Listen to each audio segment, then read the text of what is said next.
It's really hard to leave a place that feels like heaven for your animals, to go back to a space where we were literally in the woods. The sun hardly shone through, the property that we had. And there were many beautiful things about where we lived in Chicago. I think understanding you can thrive in all places and spaces when you have the right tools, the right faith, etc. But it is also true that there are going to be certain places and certain spaces where you're even more alive and more aligned with the people around you. Welcome to Women Who Podcast. My name is Alison Fraser, and we have a great conversation in store for you today.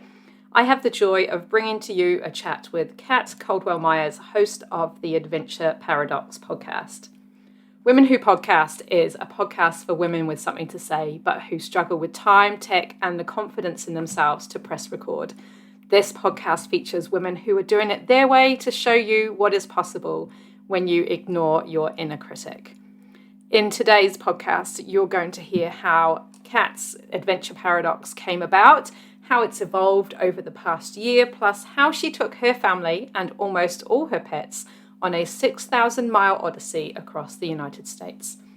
Cat also asks me questions, which I love because I'm literally bursting with thoughts and ideas, so sharing them in this way is always fun for me. Now, I've got some fun things in store for 2024, including interviews with podcasting experts and a masterclass within the Women Who Podcast membership in how to make the most of editing software Descript. If you want to give Descript a try, you can get an hour's transcription for free a month, so that's no commitment. A link to Descript is in the show notes. You can do a paid plan, and if you do, then I'll get a little kickback, which is at no extra cost to you. I've been using Descript for over a year on the pay plan, and I'm getting so much from it. If you want to learn more about that masterclass, then please join my news list. I'll give you the date and how you can join in. Now, this episode is slightly longer than normal. I'm experimenting with how long my episode should be. I'd love your feedback on that. Everything we reference is in the show notes, so let's dive in now. Welcome to Women Who Podcast, Cat Caldwell Myers from the Adventure Paradox podcast. So welcome on, Cat. Oh, thank you, Alison. It's so good to be here. Adventure Paradox. What does that actually mean? Yeah, so the adventure paradox, I think all of us have an adventure inside of us. We have ones that we've already taken. We have ones that we're thinking about taking someday in the future, maybe a bucket list. But then we have the adventure that we're in today, the adventure of life right now. And often that is the paradox, the reason that we don't take that adventure of the future, or we don't take those adventures that we took in the past. It's the paradox. It's everything that's going on in your life right now, which, if we go deeper into the work, I refer to as your haul, because we're all hauling something. So yeah, the paradox is essentially why we don't take the adventure, and then also what happens when we do, because it's both. What was the inspiration to this podcast? Well, that's a great question. And honestly, Kathy Heller, who I think we both know, was the inspiration to pick up the microphone and start talking about and sharing this message that was coming through for me. And, honestly, at the time that I launched the podcast, my podcast was launched December 22nd, 2022. And when it was launched, it was originally called Horses, Mountains, and Dogs. Now, it was called Horses, Mountains, and Dogs, can translate into any language. You can do 3 emojis, right? Because those are the 3 things that really light me up. And they're by no means exclusive. I love cats too. I love beach, etc. But those 3 things I recognized on my deathbed. If you bring in an image of a horse, or I can see mountains outside, or a dog jumps up on my bed, they will still lift me up and bring me joy. And so much of what Kathy talks about is we need more people who light up the world, right? What are the things that really make you come alive? So when I launched the podcast, I was talking a lot about that. And I was also talking about, with my interviewees, what are your big 3? Like, what are the 3 things that light you up? And as I do the work of the adventure paradox, and I'll explain why we retitled in a moment, essentially those three things, most likely, and it could be four, it could be two, it could be one, they are going to help you design your adventure. They are also going to dictate the adventure that you're living right now. Wow, I can just picture, horses, mountains, and dogs. Yeah, you can have an adventure riding horses with mountains as your scenery. Totally. That's me. And so that's why my blog, which you see here, which is called The Adventure Paradox, and the subtitle is How to Haul It All, Go Big, and Go Home in Your Relationships. And if you can see the picture, you see that that's me in the mountains petting one of my horses. In this photo is a little over 5 years ago, 2018. I was a postpartum mama. I had a 6-month-old baby, a 2-year-old toddler. I already had 3 horses and a dog and a cat who I left at home. But we embarked on this huge, epic adventure from Chicago to Idaho, where we lived before we lived in Chicago. It was this 6,000-mile odyssey. And I said I would write a book about it. But for about a year, I could hardly talk about it. And so in the pandemic, I sat down and I wrote that book for an hour a day. But it wasn't until I started working with Kathy and started doing the podcast that the real message in that book, the real story, came through in the editing process. So it's an adventure story. It's the story of what happened, right? Why we went, what I was going through. So many people are struggling with some sort of depression or, and hauling all of those babies along with me, right? 4-legged babies, what was going on with me emotionally, et cetera. And then what were the things that came up and how did we have to pull on our faith, on our resilience and get gritty to walk through all the different things that God put before us? It was really empowering. So the most empowering part of it, though, was as I was writing the epilogue, I recognized, Allison, that the power is always in the next chapter. It's not about the story of whatever happened to us 5 years ago, 15 years ago, 50 years ago. It's actually about who we are now and where we want to go and who we want to become. Those are so powerful words. Yeah, because we can get so caught up living in the past. Can you tell us then the story of the name change for your podcast? So the name change was essentially just aligning and streamlining my business, recognizing The Adventure Paradox is the name of my book. I'm going to rebrand my podcast, also The Adventure Paradox, and my signature course, which is coming out in 2024, also The Adventure Paradox. That way I don't have horses, mountains, and dogs, Adventure Paradox, all of these different things going on, just streamlining. Yeah, well, I recently rebranded my podcast, and when you do change something and it does feel so much more in alignment, I think you get that even bigger burst of energy to keep going forward. Yeah. And I think some of it is the simplicity, right? So I'm sure you went through, because we all went through a lot of different ideas for your initial podcast, right? You went through so many different names and asked so many different people. I know I did, and pretty common for us, right? But I remember one of the ones that I looked up was something to the effect of a lot going on, right? There are like 5 or 6 podcasts with that name, by the way, including some rap song and all of these other things. So I recognized a lot going on is not the right name for the podcast and doesn't but it gave me a little bit of a sense of humor and understanding about what's actually going on when we set that title and the importance of the title and the simplicity of it, especially when people are trying to find us.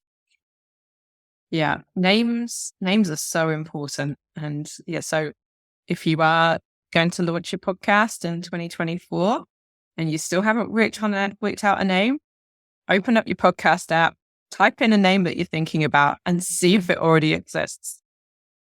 Yeah, I mean, it could be as simple as horses, mountains, and dogs. Oh my. Just get started. I've been toying with doing a podcast series about ice cream because me and one of my good friends, we just love ice cream. We could talk about it all day. And so I opened up my podcast app and typed in just the words ice cream. And there was a podcast with the name Ice Cream. It had no episodes, but it, people can, name your podcast absolutely anything.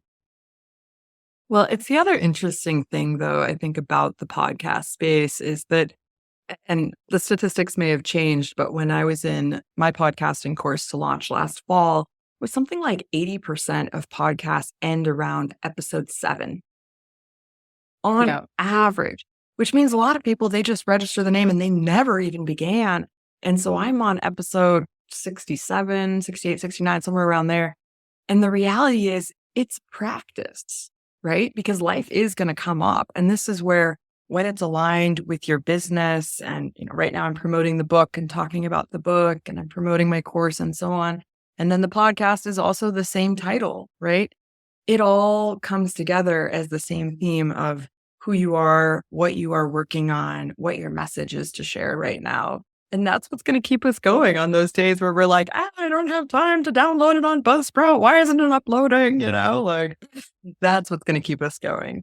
Yeah, I think we all have topics that we are passionate about. And you mentioned your book was about going from Chicago to Idaho, and you had 3 horses. And how many dogs did you say you took with you?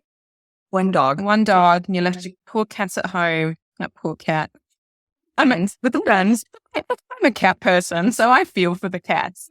But that must have been I can't even think of the word to describe it. Like, it's enough when you're doing a big road trip with kids, but when you add in animals as well, it's a whole new level of intensity. How was that? Well, I recommend you read the book to really understand how that was. And I will say something that's come through, which is very interesting. I'm also a cat person. I've been joking lately. Cats were like my gateway drug to animals.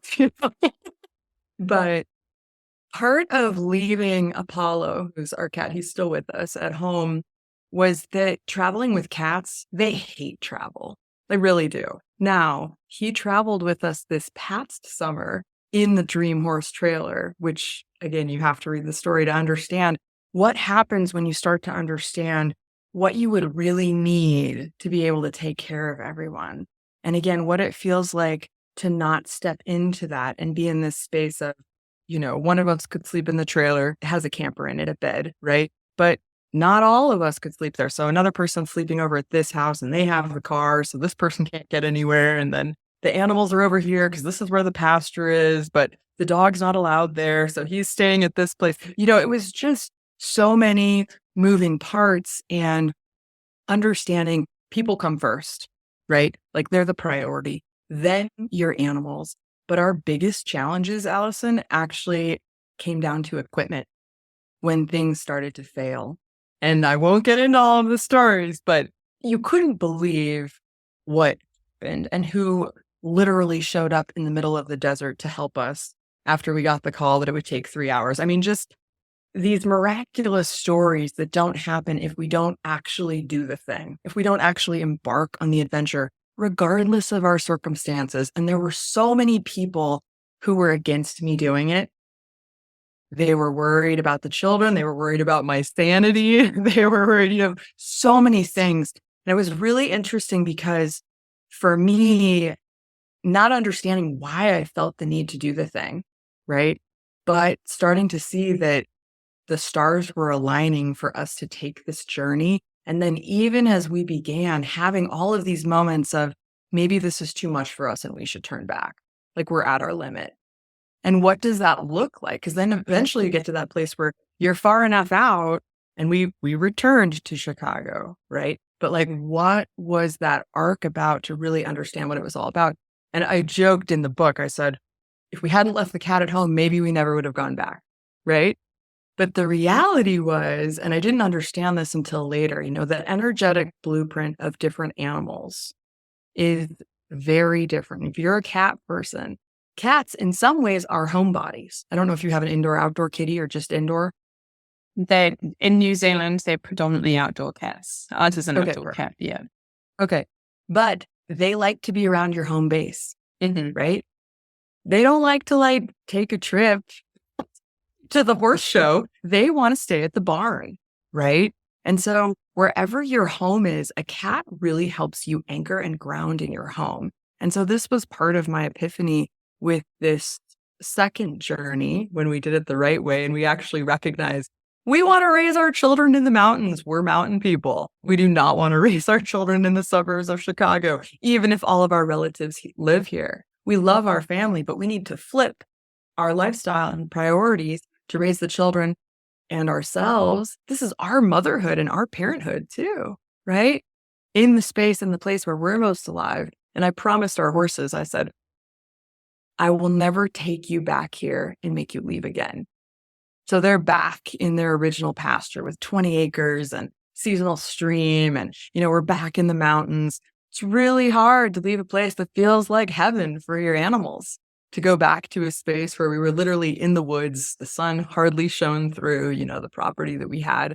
And there were many beautiful things about where we lived in Chicago. I think understanding you can thrive in all places and spaces when you have the right tools, the right faith, etc.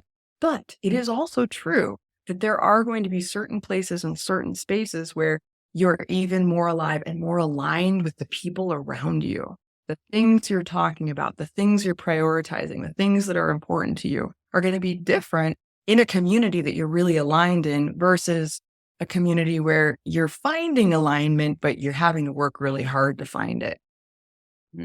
Oh, there's just so many things to talk about there. But you reminded me, we're actually going on a big trip next year, me and my son. I'm taking him out of school for a term.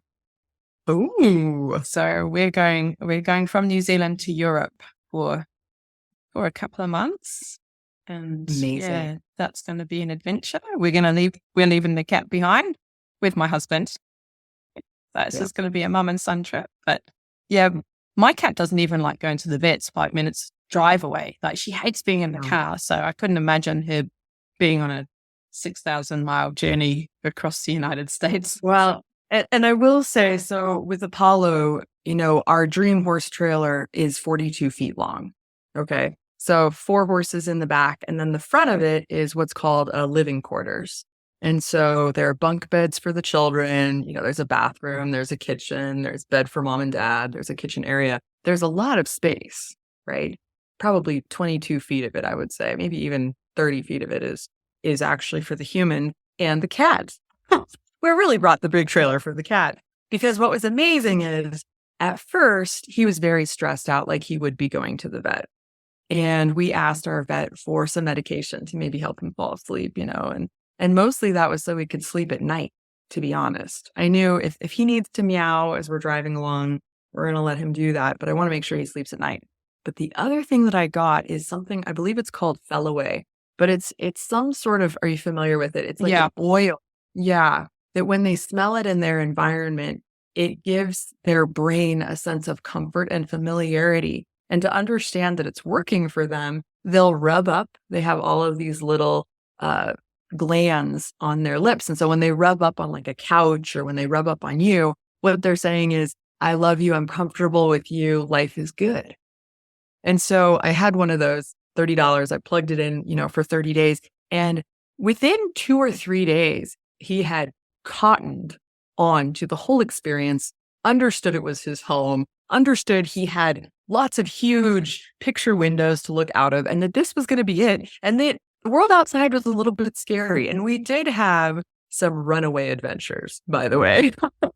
And for the summer, as I was rebranding the podcast, my husband and I, we did what we called RV 101, 102, 103, where we talked about our experience of living with the cat and the dog. And now we have 4 horses. We have 3 horses and a pony, our 2 small children, for 40 days road tripping across the country.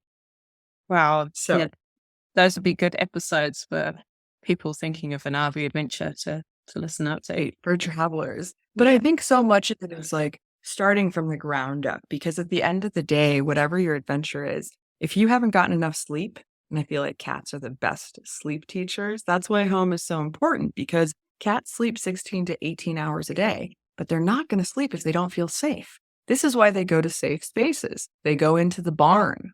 The feral kitties too, right? They find a home that is safe.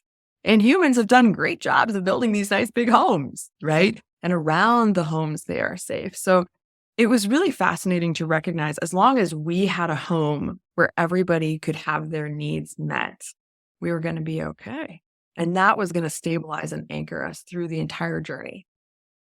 Yeah, cats are I think, a good indicator of safe spaces. I can guarantee where my cat is at any time of the day because I know where she sleeps. Like when she's inside, I have a rough idea of where to find her outside because whenever she comes in, she's always covered in like leaf litter where she's been hanging out under a bush all day. Yeah. I do think, and we were going to maybe talk about this because it is the holidays and a lot of people are probably thinking about getting their child a kitten or a puppy or a pony. And all I want for Christmas is a pony, right? But I feel like when we're working with real animals, and if we were blessed to have parents who gave us real animals that we grew up with, right? And this is less and less common, by the way. The pet industry in America is a $136 billion industry. So we do love our pets and we do spend a lot of money on them. And the reality is, if you start surveying people, especially in urban areas, and asking, do you have animals? Did your grandparents have animals? Did you grow up with animals? Statistically, and 100 years ago, we all had horses to get anywhere, right? It was 1922 that there were more cars than horses. That was the year on our streets, right? So that was only 100 years ago. So that means if we go back generationally, our grandparents understood real life, real animals, real grit, real things that happen and had ways of processing real things. Your vet is not in charge of whether or not something happens to your animal, right? Of course, there's always going to be that weird story of, well, they are in this situation. Okay, that's not what I'm going for here. What I'm really talking about, and you mentioned that you have indoor, outdoor kitties, and we do too, or mostly outdoor kitties for yours, and mostly you know where they are and that they're safe. But the flip side is things happen. Traumas happen, accidents happen. I was working with a lady this weekend who lost her cat so traumatically that she has not been in adulthood ever able to receive an animal as her own. It always has to be someone else's. She'll get them for her kids. She'll adopt her husband's pet when they get married, but it's not really hers. She has this separation. So I feel like when we start working with animals and really opening up our heart to what they have available to us, the lessons that they have to teach us, the love, right? And you know what? None of them, except for that fish you were talking about, is likely to outlive us unless you're working with elephants and turtles. But cats, dogs, horses, you're probably talking about a lifespan of somewhere between 7 to 37, 40 years, best case. Horses can live a long time if they're well taken care of. So this is where I feel like, to talk about that and talk about with our children, these opportunities to talk about real life, real care of animals, because it becomes a reflection of, are we caring for ourselves? Are we getting enough sleep? Are we getting enough cuddles, right? Are we getting enough exercise? Are we getting the right kind of food? Or are we getting too many treats? Like, how do we care for others as a reflection of how we're caring for ourselves and our own mental, emotional, physical, and spiritual needs? Yeah. So holidays, people do think about getting pets. I know kids seem to want puppies or kittens, and in New Zealand, there seems to be, there are a lot of rescue animals, but then there are also a lot of that mixed breed, but they're like the cavoodles, the designer dogs. I know someone who spent an absolute fortune on a puppy, but that dog, the dog's now 2 years old and brings her so much joy, and it is like a substitute child. For a lot of people, pets are their babies. And that was my experience. I had horses, a cat and a dog, actually, before I had a child of my own. So they had sort of groomed me, no pun intended, to be a certain kind of mother and have a certain kind of responsibility. I'll never forget, though, someone saying to me, well, I understand motherhood. I have 2 dogs. And you're like, yeah, okay, listen, if you want to go to the movies, you can put them in a crate, right? Or you can leave them home and go to the movie. If I want to go to the movies, I need to get a babysitter. Unless I want to bring the baby with me. And then the entire experience of bringing a baby into a movie theater and it's making noise or bopping and everyone's glaring at you, you know, or someone else is wanting to touch your baby and now you're passing the baby down the, I mean, there are so many ways to parent. And so this was for me understanding there are so many ways to train a dog. There are so many ways to care for a dog. There are so many ways to receive a dog, whether it's a purchase or you're literally driving down the road and the dog walks in front of you and is like, hey, I'm available. And you're going, where'd this dog come from? God put the dog in front of you. And you're suddenly taking this dog to the shelter thinking it goes to someone else, but the dog lets you know, no, really, I'm your dog. I didn't know I was getting a dog. You know, so this is where when we open up to the miracle of connection and the possibilities, and it's also where we can start to access the BS, people's belief systems. Because many people have a belief that a high quality animal is going to cost a high dollar. I don't necessarily think that's true. I think the hard work is actually the heart work, because whether your animal costs $10,000 or $10 for its first shots, right? At the end of the day, and I'll never forget seeing this post about a horse where someone said, a horse will never break your heart. And then in all of the comments, you can see the real horse owners are saying, yeah, until the day they go.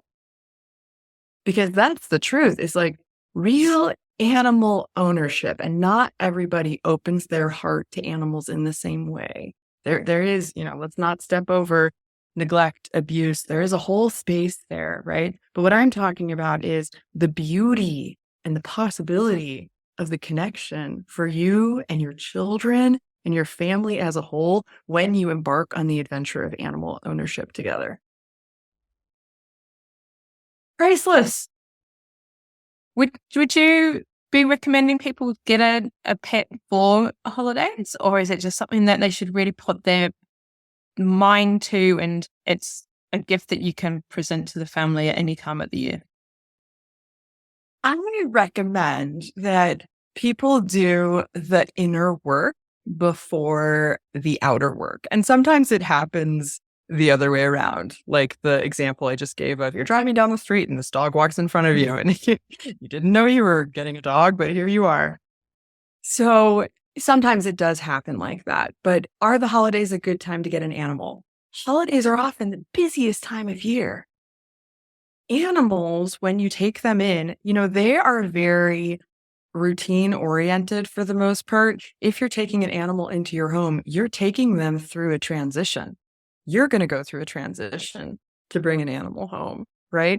Unless the animal just arrived at your doorstep, right? But even then, suddenly you're thinking about, oh, I've got to feed them in the morning. I've got to feed. What shots do they need to get? How do I make sure they aren't carrying diseases, especially indoor, outdoor ones? You know, how do I make sure they don't have fleas, right? What care is involved? And it's very interesting because horses, yes, it's true, are expensive.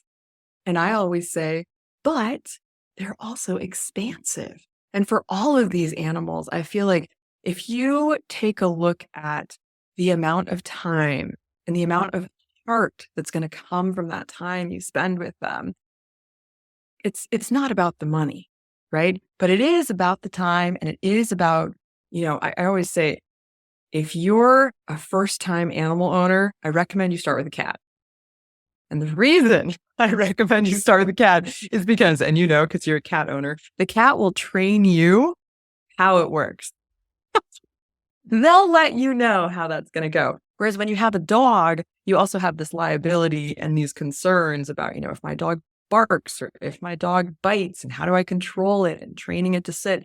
And so much of that comes back to understanding, again, your own energy as a reflection of how you're asking for something. And a lot of it is your own knowledge. And if you've never had an animal before or never been around dogs, that's going to be a really big jump. Even bigger jump with horses, because only 0.5% of the American population owns a horse. And many of them don't take care of them. They keep them at a stable. They would have no idea how to trim their hooves, how to give them a shot, how to give them wormer, how to even catch them a lot of the time, right? So I feel like, are the holidays a good time? Is there a better time? There's no right time. There's no wrong time for the gift of animal ownership. And speaking of, one of mine just showed up. Come here, you. Is it you? Hey, no. The Beautiful right dog. Isn't he lovely? He's so great. The right time is your time, and only you know best. And I think one of the biggest things for people in the holidays, especially people who are alone or grieving the loss of a pet, is to remember that love of that pet, that opened your heart this wide. And if you've closed it, it's like insulting the gift that animal gave you. And you're going to understand. I think I shared December 22nd, 2022 was the launch of my podcast, but it was also the 1-year anniversary of our first pony's passing, which was horribly brutal. A couple days right before it was awful, right? And it was also at the end of a pet's life, you understand as an owner that the last gift you can give them is to release them from suffering when it's their time, if you come to the space of being asked to do that. So this is where, and I'm going off on a little bit of a tangent here, but recognizing when you take on an animal, and this is again, if you take them on and into your heart and receive the gift of connection that they have to give you, that connection has a full life cycle. It has a beginning, the time that they showed up, or that you bought them or brought them home or decided to bring them into your family. This is why the holidays are such an exciting time. Of course, it's also the time the kids are going to ask for the thing that they think would be more exciting than anything. And it might be the time that you would get them a fill in the blank, pony, puppy, kitty, weird fish from Australia that lives 108 years, right? But what is that? That's the adventure. We can see it in our children. But why do we say no? No, not right now. My job is too busy. No, not right now. I'm not home enough, right? Instead of seeing the gift that we can pull out this responsibility, this possibility, this connection with our children, with the animal, with us. Maybe we need to get out of the house more. Maybe we have our heads down too much working, right? Animals are such a great reflection of where we have gone astray and taking care of ourselves. Because at the end of the day, we are humans, but we are human beings. And the animals remind us how to be instead of just do, think, work, meeting, right? This has been a really fascinating conversation, Kat. And I know we could probably talk for a lot longer about animals and the joy that they bring to ourselves and to the other people that come into their world. One thing I do like to ask on my podcast of podcasters who are women is, what tip have you learned through your podcasting that you would like to share with maybe a beginner podcaster or someone just starting out? So, for me, I'm busy, got a lot going on. We talked about that, right? And streamlining my content really helps me a lot. So what I mean by that is when I do a podcast recording, I have started doing them live and I will stream them to social media while I'm doing them. Now, what's great about this is that if it's an interview, say, and it takes me a while to edit it and, get it up, maybe it's going to be part of my batching and it'll be up in a month or two, right? It's already out there for my interviewee to begin to spread the word about it. And the work is already out there. Then when it is time to actually publish the podcast, I'll have show notes and I will copy and paste some of those show notes into my weekly email so that my email is already half written, right? So I think that's really helpful. Now, I will say I learned the hard way. There are certain interviews and certain subjects that are not appropriate to stream live to social media. For example, I had 3 interviewees. This was, I've lost a few loved ones to suicide, and I had 3 guests come on and share stories of losing loved ones to suicide. This was not the space to stream live onto social media. And I ended up pulling it down. But the other side of that is that the healing that came out of those conversations for the interviewees themselves, for their families, for people who are struggling with having lost someone to suicide, immeasurable, absolutely immeasurable. And I recognized, again, this particular content, I needed to learn how to, put a bell in for explicit content. People need to know it's coming. It's not a live stream on social media. So there you go. These are great tips. So thank you so much for sharing everything, the adventure paradox, stories about your trip, traveling with animals, talking more about pets and the goodness that they can have in our lives. I'll have links to all of your places, Cat, in the show notes so people can get your book and listen to your podcast, etc. So thank you so much for coming on. Thank you, Allison. Can I ask you a question? Sure. What's your greatest tip for podcasters?